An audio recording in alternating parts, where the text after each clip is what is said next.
Most people think they know what it is to be a chef until they step into the doors of a real kitchen. What they don't see is the weight that chefs carry, the pressure, the perfectionism, the hours, and sometimes the trauma that was inherited from the generations before us. They see the plate, but never the cost of the person who made it. Today's guest lived through it all, and then she made a choice that shaped her career. She refused to pass the pain forward. Chef Sarah Hurd came up through kitchens, built on fear, ego, and the relentless grind.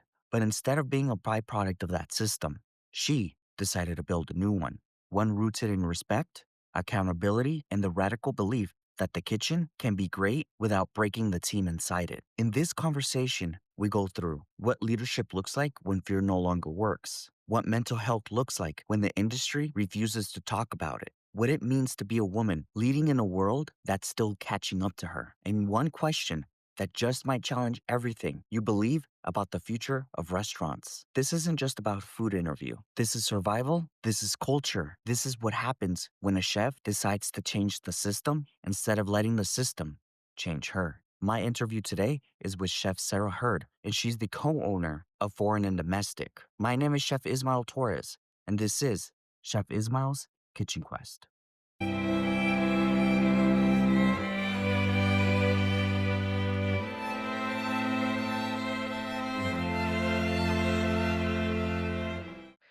Chef Hurd, this is an honor because first heard you on Chef's PSA with Andre Natera, and you stood out a lot because your humbleness and your clear leadership in the kitchen really stood out to me. And when I heard you, I had to ask for Chef Andre's blessing to have you on my podcast. And he was like, "Dude, you don't have to ask, just do it." You know? He's like the Um, father. right? So, but, the part of the reason is because I don't wanna just, copy off of him, but you know what I Mhm. mean, but yeah. But, Chef Hurd, again, thank you so much. It's an honor to have you on my podcast, and I sincerely do appreciate you taking the time to sit with me. Um, Thank you for having me here. I'm thrilled to be here. awesome. So I wanna get into your introduction, who you are, what you're about. So, how did your journey in the culinary world begin, and what moment made you realize that cooking was more than just a job for you? Yeah. So I think I started how a lot of people do. It wasn't necessarily what I wanted to do forever. But I was 16 and I needed a job and got into the restaurant and I became obsessed with the pace and the immediate gratification and the problem solving and the adrenaline for sure from it. So I just kind of got sucked in, and then I got the opportunity to move to the kitchen and realized that that was even more adrenaline, and it was kind of like a drug. I just got sucked in, and I loved it, and then started getting to be creative, and that really finalized it for me is when I started being able to, mix and match flavor profiles and see people's reactions and excitement, and that solidified it for me. So you're mentioning adrenaline and, we all felt the rush, the tickets are coming in, the chef is like, "Hey, where's, table 33," or whatever it is, right? And, that's a lot of pressure, Mm, especially when everybody is trying to make sure that everything is coming out the right way and coming out the right way the first time yeah. because, when you get those orders back, that it sucks. Mm, Um, but, opening up a restaurant is completely different. yeah. So, when you took over foreign and domestic, what was the vision that you and Nathan had for it, especially when it both came down to creativity and culturally? So again, it wasn't something that we planned on. It was something that Ned, the founder, mentioned. He was thinking about selling the restaurant, and Nathan and I had always loved the restaurant and everything that it stood for. So we wanted to keep it, we decided, hey, let's do this. But we wanted to keep it true to its roots, but to add our own touch and to make it a little more how do I wanna say this? Um, Accessible. We wanted to make the restaurant a little more accessible for everyone. So we added, a few things to the menu that are we call them our safe menu options. And then we worked with pricing a little bit, tried to find a balance between, volume and fine dining that worked for the space, financially. And then we just wanted it to be like the quintessential neighborhood restaurant. So we wanted all the neighborhood people to feel comfortable coming in maybe twice a week. That would be fantastic, versus just coming in for their anniversaries. But we always loved that Ned was really focused on sustainable sourcing and nose to tail. And we felt like that was really our connection to the restaurant. But also the open kitchen. It's great to be in connection with your guests. Yeah, the sourcing aspect of things. You recently went foraging. Yeah. How was that? Oh, man, it's my favorite part of the year. So this is our 3rd year going mushroom foraging in Washington. We go with a mycologist that's also a friend and a group of, people that are just absolute mushroom enthusiasts, and we get deep into the woods, which, um, this year, that's been part of my meditative journey. I'm terrible at meditation, so I take walks, I go foraging, and that's kind of my quiet time, my clear my headspace time. So being out in the woods in the complete silence, surrounded by like the most beautiful scenery and getting to also pick mushrooms because everything I do has to have an element of function to it, is pretty cool. We generally stick to farm to table local as much as we can. But I've realized in the last couple of years that we've really pigeonholed ourselves. So we're getting kind of bored with the ingredients. We've done everything we can think of to do with them. We're starting to, recycle recipes and it's losing its fun. So it's important as a chef to keep um, other or to keep an open mind to other food communities too and other ingredients that keep you excited about it, and hopefully those ingredients bring people in that are also gonna order some of the local items too. I like that you mentioned meditative Mhm. because it's a perfect segue into what I was about to ask you next. Mm. So I've been following your journey for quite some time since listening to the podcast. I believe 8 months ago is with Andre. And real quick, if you're enjoying this conversation and you want more behind the scenes stories of the hospitality industry, don't forget to hit that subscribe button. It's free. It'll help us grow. And trust me, you won't want to miss what's coming up next. Now back to the conversation. I kind of wanted to ask you this because I'm watching your stories and you're doing all this mechanic work and you're out, getting your hands dirty. And honestly, that's super impressive because I was just like, dang, like I wish I could do that.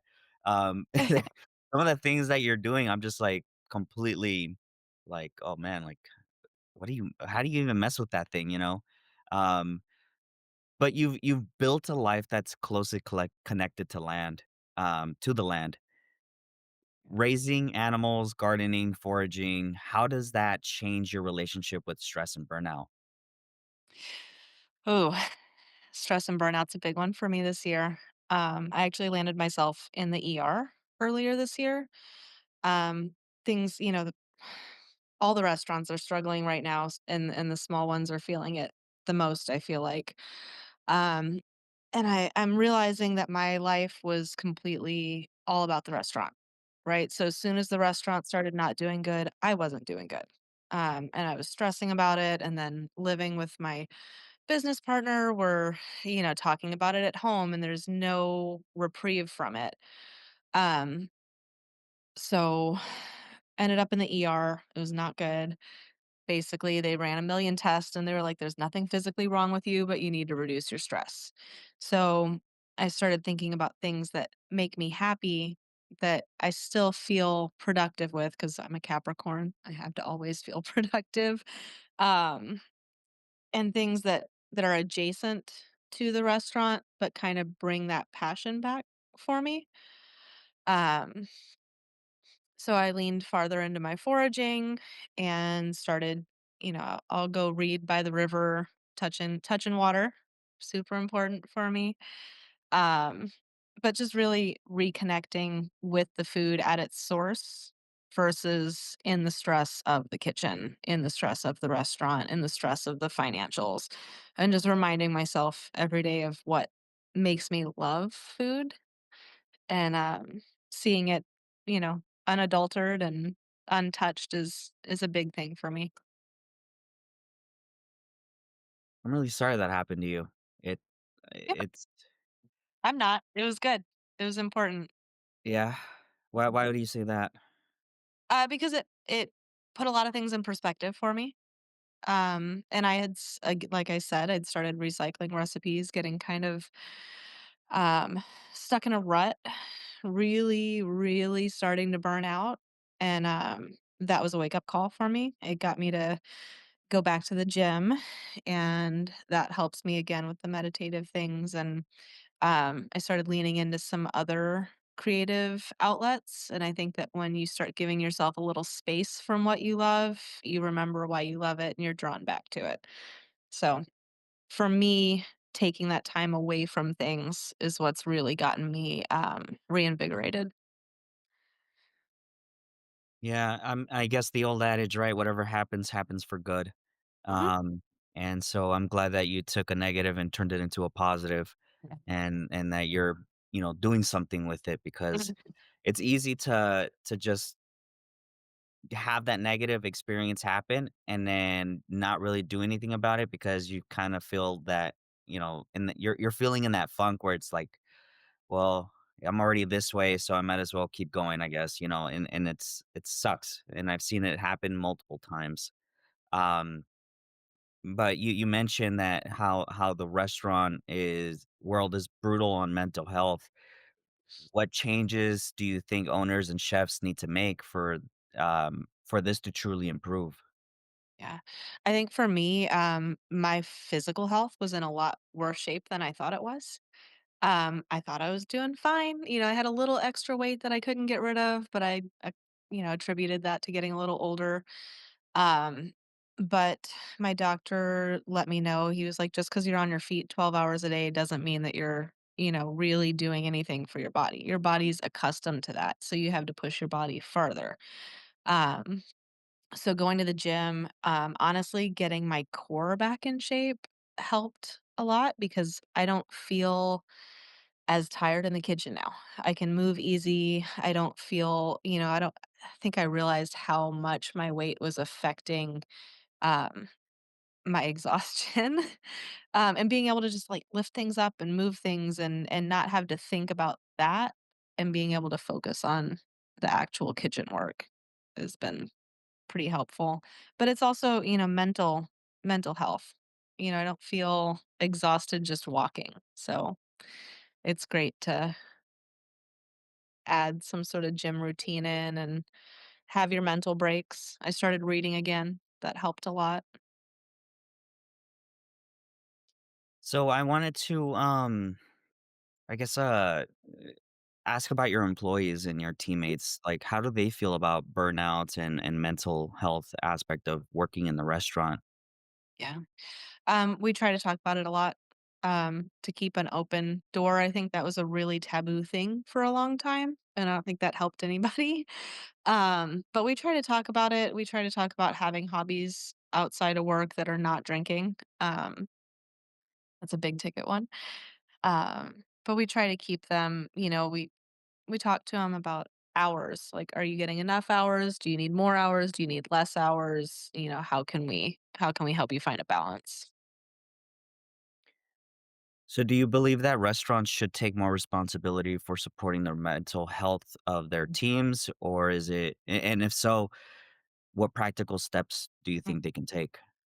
I think it's important to give the staff the tools that they need and to be open and talk about it, but you can't force anybody. We've definitely had some people that even with all the tools, we have low cost mental health counseling in place. We have health insurance in place.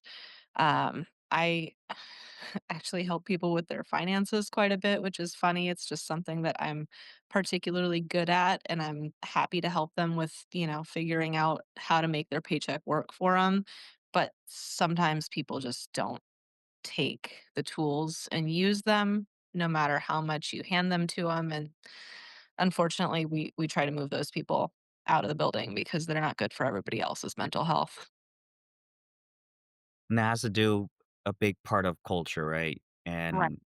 And so, yeah, sometimes you do have to remove that bad apple because then it starts to infect everybody. Um, Some people don't want help. They're happy being unhappy, which is unfortunate. um, so I want to talk about women in the kitchen. Mhm.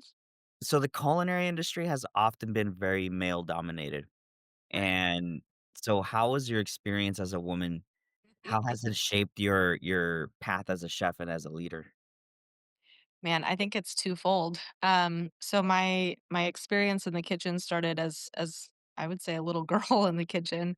Um, I started when I was 16 and I was teeny tiny and it was all guys in the kitchen and very little supervision and it was definitely a struggle and I would say 90% of what you've heard about the industry is correct, especially back then. All those things happened.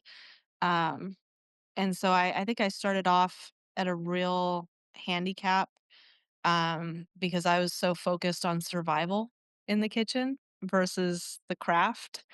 I think that was a detriment, but I did survive it. And maybe that did give me the tools I need to handle, some other adverse things like COVID and um,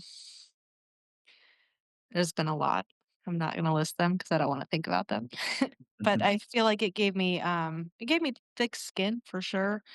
I don't think it was the right way to go about things. Um, but I started off trying to be meaner and more of a boy than all the boys. Um, and as I've progressed in my career and becoming a professional, I've learned that that's not the way to go.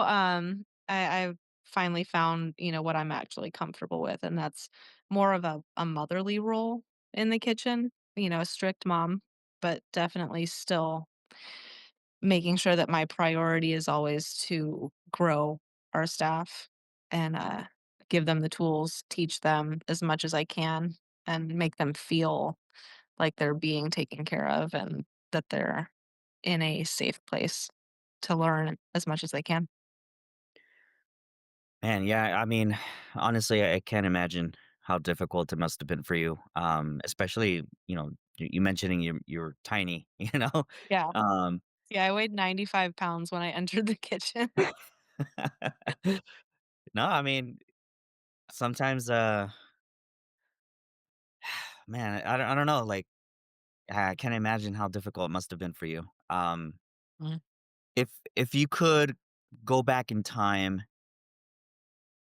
and you spoke to your younger self, right? What would you tell yourself in order to, I guess, correct or to maintain what you were doing at the time? Man, I don't know that I could see any other way to survive the kitchen at that time with the environment the way it was. Um, but I would probably just let myself know, to man, I wanna say find a better kitchen, but I really, really owe a lot of what I know to working in that kitchen. So despite, the circumstances and despite the adversities, I really can't say that I wouldn't go through it again. What do you wish more women in the industry heard earlier in their careers? To focus on the craft versus focus on there's a lot of focus on being a woman in the kitchen right now, and I think that that's actually a detriment. I think we've swung the pendulum the other way too far, and that, instead of equality, we're now asking for more than equality, and I don't think that's the way to go. I think that the focus has been lost. The focus on food needs to be the priority. Do you do you feel like female chefs are still fighting to prove something, or has the landscape kind of shifted? I think the landscape's shifted a lot. I think what frustrates me a little bit, and this is a touch controversial, because it's like looking a gift horse in the mouth. Being invited to things because they need another female chef doesn't show worth to me. It's I was very excited the first time I got invited to do a large event. I'm not gonna say the name of the event, um, but I was super excited about it. I felt like, "Oh, man, I'm finally getting recognized for what I'm doing," and then and I know he meant nothing by it, but the guy running it said, "Oh, good, we had another female chef drop out, and I need to have another female." And I was like, "Man, I now feel about 2 inches tall. I'm now, like, not sure that I'm comfortable being there because I don't know." I went from feeling super proud of being recognized to unsure if I was actually qualified to be there. And it was just in one sentence that meant nothing, but it cut down pretty hard. And I think some girls are maybe not. Oh, I'm not gonna say that out loud. There's a lot of pros and cons to the pro female movement, and I think that it needs to even out a little bit, and I do feel like it's starting to, so I'm happy to see that.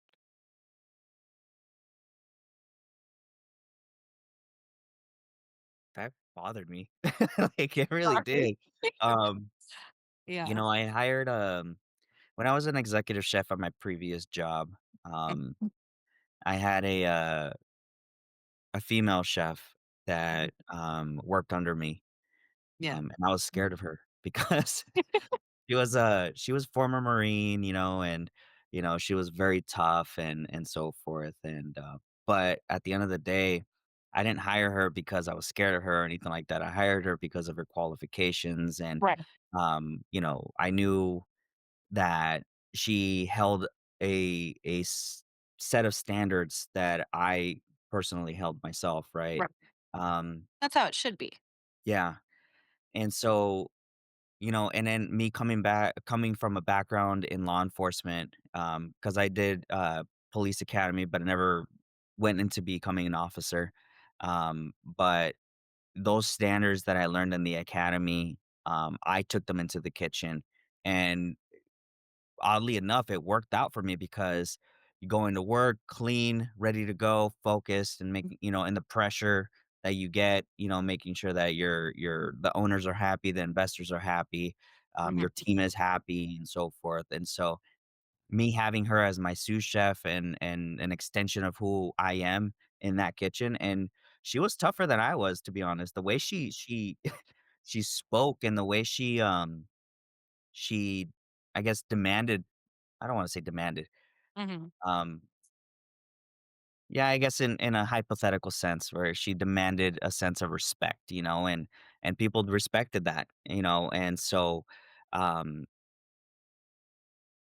I don't know, like, I've always hired off of merit, and then to say something like that, And I'm sure nothing was meant by it, but it was this a harsh. I mean, we're talking this was 8 years ago, and it's yeah, fresh in my mind, right? Um, you said something about how she spoke, and that's something I've had to, correct from the time that I was in the kitchen, that first kitchen. I learned to just be really brash and really to the point and really, direct, which isn't always what everybody needs. So maybe that's what I would tell my younger self is, learn how to survive, but also always be thinking about what the right way to approach a situation is because it's not always the same. Um, right. so an older manager, I'm learning to, think about the way I say things and how it lands and who I'm talking to, and that's helped me tremendously. Yeah, my brother says the analogy of, like, just wear different hats. Sometimes you have to speak to a certain person this way, another person you could speak to directly, and it's sometimes hard to navigate through that because we don't know what's going on in their mind. Right. and what they're going through. So, um, You never know, what's under the tip of the iceberg. right, Yeah. right. So, have you ever had to confront bias or condensation in the kitchen, and how did you handle it? Oh, absolutely. Um, man, this is the one that sticks out in my head the most. Um, ooh, I was 17 and working in that same kitchen, and I had picked up a secondary job in a kitchen that I was really excited to work for on my 2 days off a week. I had been scheduled the same 2 days off a week forever. So about a month in, the executive chef caught wind that I was working at this other restaurant too. Pulled me into this teeny tiny office with no windows and basically like berated me for it. Keep in mind I was 17-year-old little tiny girl and basically told me that I had to choose between that job, which was my full income, and my secondary job, which is what I was excited about, that didn't have full income hours for me because it was a tiny kitchen. Um, and then suggested that I get a morning job doing something where I could wear a bikini. So that's the one that sticks out really hard in my mind. And I don't know that I handled it the right way, but I've always been really focused on making sure that I'm financially stable. So I quit the secondary job and just worked my full time job. And I did get a morning job serving tables at Applebee's. But that scenario has crossed my mind, I would say at least 2, 3 times a month. I remember it. I will say that he applied to work for us at the restaurant as a line cook recently. And that was a moment. Wow, Hmm. man, that's but I mean, would you have done anything differently at that situation? Looking back at it now? If it was today, I woulda left out of there, wheels spinning. But back then, I hadn't been given the tools at the age that I was at to know how to handle those situations. And like I said, I was very focused on making sure that I was financially stable because I was living in Austin alone at 17, and that's not an easy feat. And back then, there was a lot of competition for jobs. It wasn't as easy. Right now, you can walk into just about any restaurant and apply and say, "I'm ready today," and they'll be like, "All right, you got your uniform, let's go." It wasn't the case back then, so Yeah, I don't know, like, that's why, like, mentorship is so important yeah. because I guess at your age and at my age, we didn't really have social media Yeah, and those types of mentors, right? And I tell this to Andre all the time. I wish I knew about your page, or I wish you had this page when I was younger, right? because there's so much knowledge that he gives out, and on top of that, it's free, you Yeah, know? and those are the tools. Those are the tools that I wish I had had back then, and Yeah. So it's just like this generation is very of cooks is very lucky because they have mhm, people like Andre, they have people like you, who are able to guide them in the right direction and mhm, learn from our mistakes. And one thing that I always tell my son is the wise man learns from his own mistakes, but a wiser man learns from others. And this is the opportunity of these younger cooks to become the wiser person, to be mhm. able to learn from our mistakes and to grow from them, and without feeling all that pain. That's something, I've learned in instructing cooks is that I can say, "Don't do it this way," a million times, but if I say, "Don't do it this way because I used to do it this way, this was the problem it created, and this is how I figured out how to fix it." It takes me a little bit longer, but ultimately, it doesn't take me as long as telling them over and over and over, and that's really helped me a lot as a manager.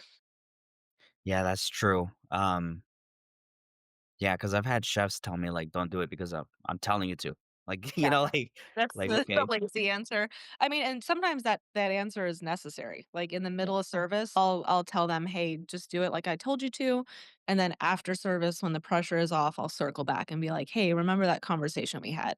This is why we do things this way." Sometimes you just don't have time. Yeah. Yeah. Yeah, no, there's definitely a time and place, and at 7 o'clock during Right. a rush, it's not the time or the place. Lots of time. That's when yes, chef is the only answer. Yeah, yeah. Yeah. Um, how can both men and women chefs work together to create a more balanced, equitable environment in the kitchen? I think if everybody focuses on the food and not on the gender, that's the biggest part. And just I wanna say, holding space for the challenges that women have in the kitchen, but that goes both ways. You wanna hold space for the challenges that humans have in the kitchen, right? Women are not the only ones that have issues at home or that have to deal with childcare or, there's a million things. So just, being respectful of each other and making sure that your main focus is on the food and the craft and the operation versus, who we happen to be in our pants. I think that's the most important thing. So I wanna get into the, what's it called? The controversial questions.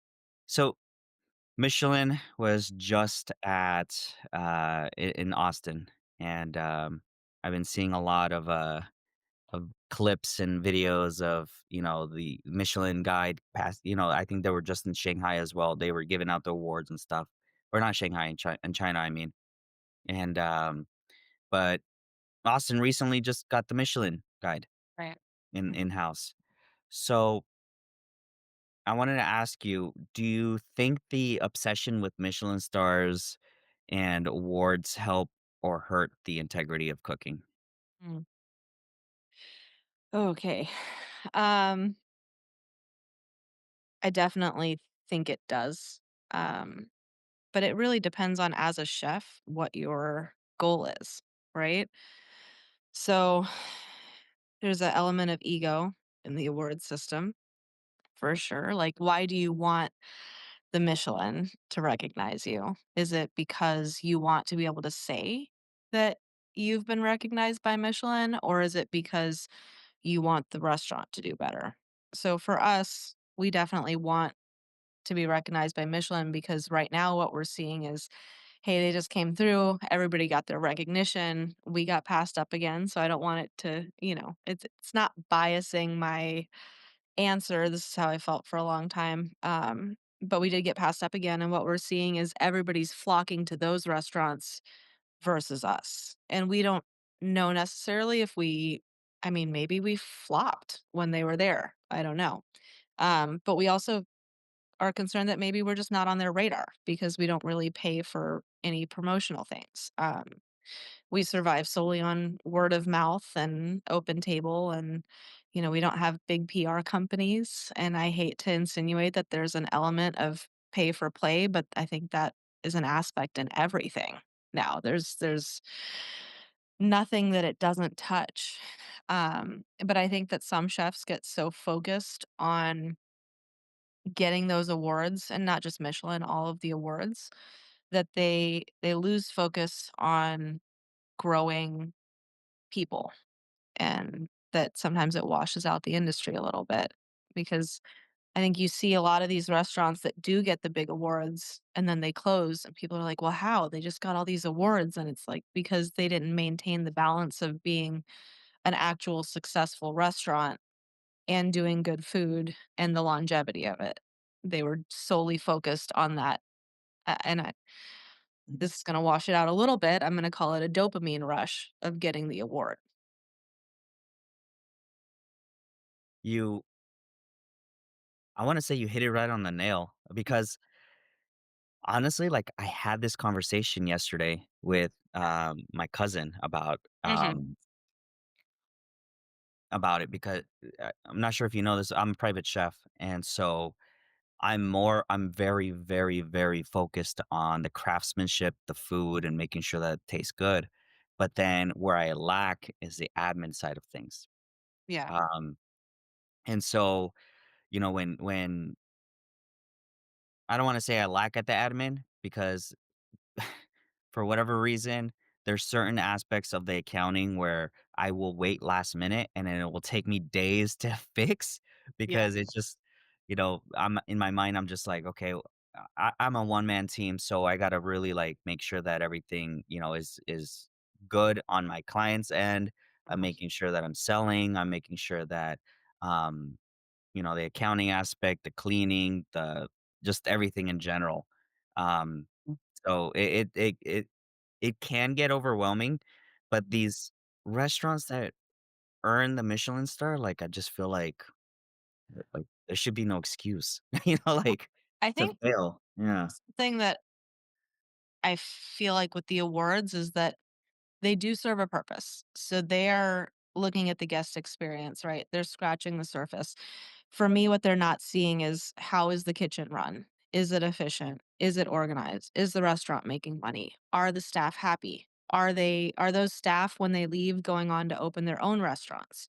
Right? And so for me, I would absolutely be thrilled to get recognized by Michelin, right? But at the end of the day, that's a momentary happiness and something to be proud of, but not necessarily who I am.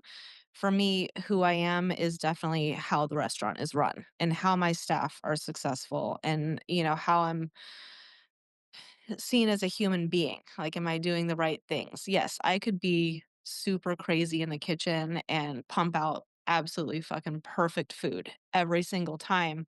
But would I go home feeling like I've made a positive difference in other people's lives? And I don't know that that would be the case. And I'm sure some people can. But in our particular operation, it's small and there's a lot of challenges. So, um, yeah, we definitely try to put people first, and I think that's more important to me than awards. So, the word chef has become a brand in itself today. Mhm. Do you think social media has made cooking more performative or purposeful? Ooh. Um, I definitely think social media has washed out a lot of the food. Um, something that my partner and I talk about all the time, we're like, "Man, that's beautiful, but I don't really feel drawn to eat it." Right? So that's what some people look for. Some people just want to be able to take that Instagram picture and say they ate it, and that's great for them. For me, I grew up in the middle of nowhere. I want good food that I'm, like, thrilled to eat. I wanna do a little happy dance when I eat it, and honestly, if it looks nice, that's great. Um, but I do feel like social media has really washed things out, and I think, the obsession with the bear, it's adorable. But the word chef is like it's getting pretty overused right now. Yeah, I refuse to watch The Bear. I don't know.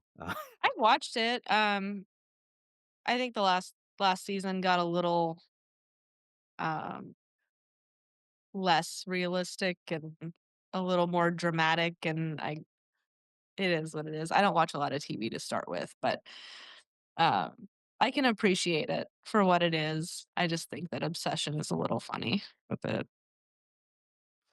Yeah. Um, so I wanna get into leadership in the kitchen Mm, or in modern kitchens, actually, yeah. uh, because some of the questions I have kinda pertain to the past and to now. Mhm, Um, so the old school kitchen was about hierarchy and fear. mhm, So what does strong leadership in your eyes look like today? yeah. Um So controversially, I think that the hierarchy is still important. Um, not in the way that it's been handled in the past through fear. I feel like hierarchy is important because it's a system, right? It creates checks and balances and accountability, and that's 100% important. If I, don't hold my sous chef accountable for handling some of the day-to-day things, I'm gonna burn myself out, and I'm gonna take time away from myself doing the things that I need to do day to day. So it's important to have that hierarchy. But I don't feel like fear is ever the way to run a kitchen, and I'm not gonna say that I haven't. I'm really good at it, actually. I can be a terrifying person. Um, but it's not the right way to do things, and in the long run, it doesn't accomplish things, and you go home and you feel terrible, and you don't like who you were, and then maybe you drink to not think about that, and that's just not it's a terrible cycle that I think a lot of people fall into in the kitchen. Um, for me, I like to be able to say that I can say that I did everything possible to redirect, to train, to teach people before we fire them, right?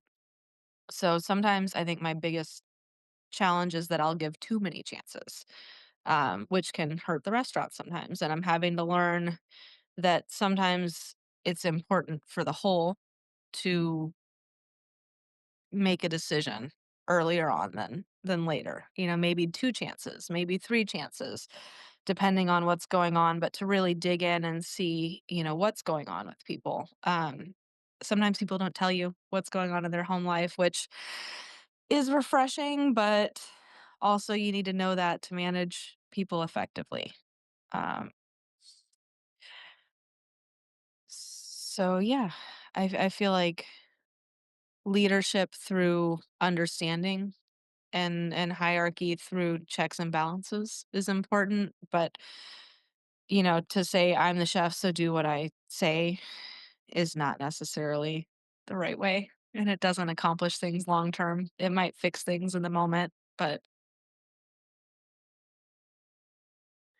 So you mentioned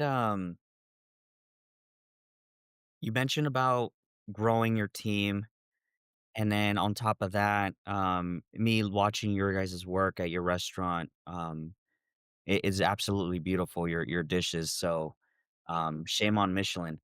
I mean, who knows? They might have gotten bad service, or maybe they don't like that our building is pretty stripped down, but they gave barbecue people Yeah, stars, so I don't know, like, you're sitting on a picnic bench. We do have tables and chairs. We do have silverware. I don't know.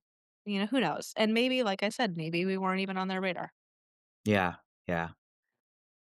So, how do you keep high standards without falling into that toxic yelling chef model where, a lot of these kitchens have been built on in the past?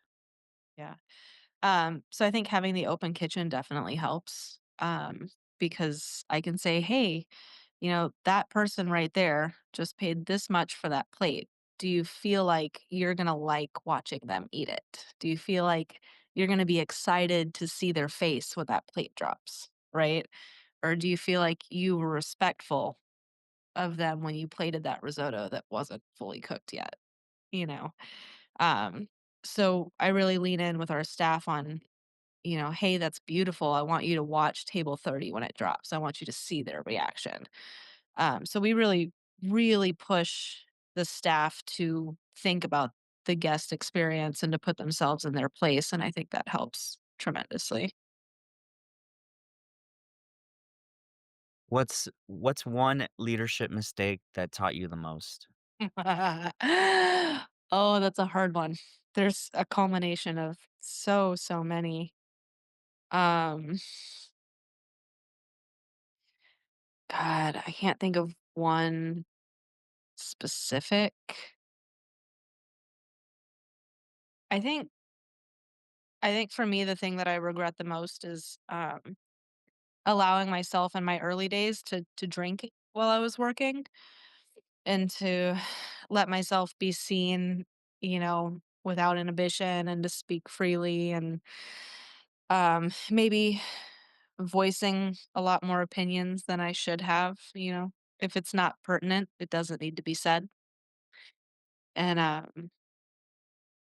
I don't feel like I used to hold myself accountable for all of my actions, and I think that since I've started really leaning in on if there's an issue, the first thing I look at is there anything that I could have done to prevent this issue from happening? Is there a system I could have had in place? I think that really leaning in on myself has started bleeding into the staff, and I see them doing it more now. So just that, leading by example is really important. And I think it's been really important to teach myself to think about the human aspect always. I used to be really quick to fire people. You did something egregious, you're out the door, right? Especially if I had proof of it. And now I take a moment, take a night, I sleep on it, I think about it, have a conversation with them, see what happened, and then make a decision and see if it's a pattern. That's always a big one. Was it a bad moment or was it a pattern? Because we all have bad moments. So, looking back at your career so far, what is something that you are most proud of? Not just on the plate, but as a person? Ooh. Um, God, most proud of. I mean, I think I'm most proud of the culture that we've built at F&D, um, foreign and domestic, and, we're working on it at commerce, but we're not here all the time. But I think the culture is the biggest thing, and I think that's been our biggest hinge point is starting to see staff understand the culture, and we don't have to train that culture into people when they start now. The staff just does it. Um, that's been a really proud moment. I recently got a thank you note from a hostess that I didn't think I had any impact on, right? And it's been like 3 years since she worked for us, and she sent me these really sweet plates that she made by hand with, the flying pig on them, and this long note about how much of an impact I had on her, and it was, like, out of the blue, and I think that just those moments, that's what I'm the most proud of is that I do feel like I've had a positive influence on some of our staff, and that's a big deal. Yeah, we, I had this conversation with my previous guest, or before 2 guests previously, where we were both having lunch together, and he was my lead at the time, and, he was basically the one who really taught me, what Michelin is, and he was explaining to me about, like, the culinary arts and stuff like that. Because at the time, I was really trying to be a police officer, and so but when that wasn't working out, I decided to go into becoming a chef and work on this really hard, and so and if it was and I just like you, he didn't realize how much of an impact he made on my career, um and so whether this person is still in the industry or not, like it what you teach them, it really holds they really hold on to it for the rest of their lives and they pass it on. And I think that's and again, this is something the reason why I really enjoyed listening to your podcast was with Chef Andre because um you your humbleness, um the way you presented yourself in a way where it was very, um man, I don't know how to say the word, um, humble and honest, like, very innocent, and to me, it just felt like I was like, "Man, like, this she's, she's definitely someone that people should really listen to," and again, that's the reason why I wanted to have you on. I keep saying that. Yeah. Um, and so I wanted to ask, like, what's next for foreign and domestic? Yeah. We're in a really weird transitional phase. So we just turned 15 years old, the restaurant did.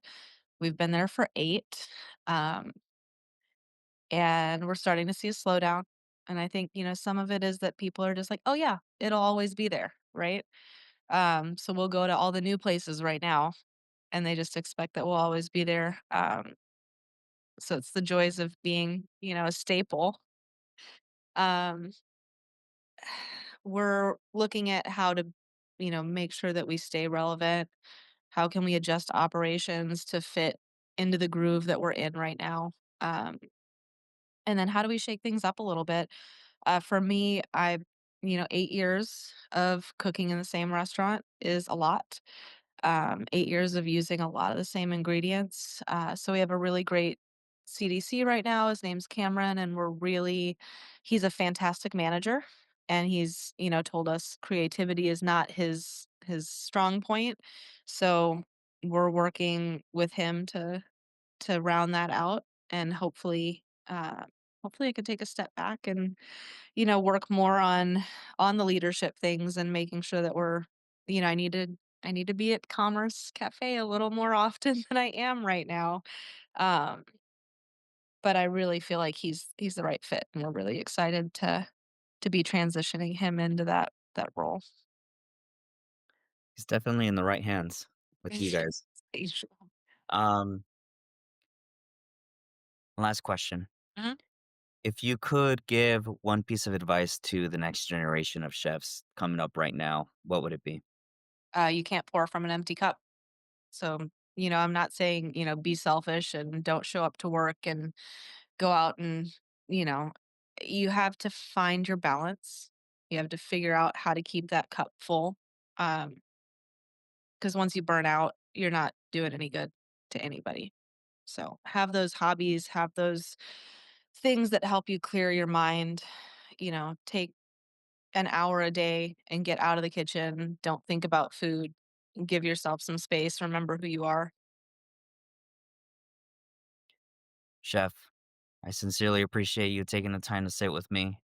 I'm truly honored and humbled to have you on.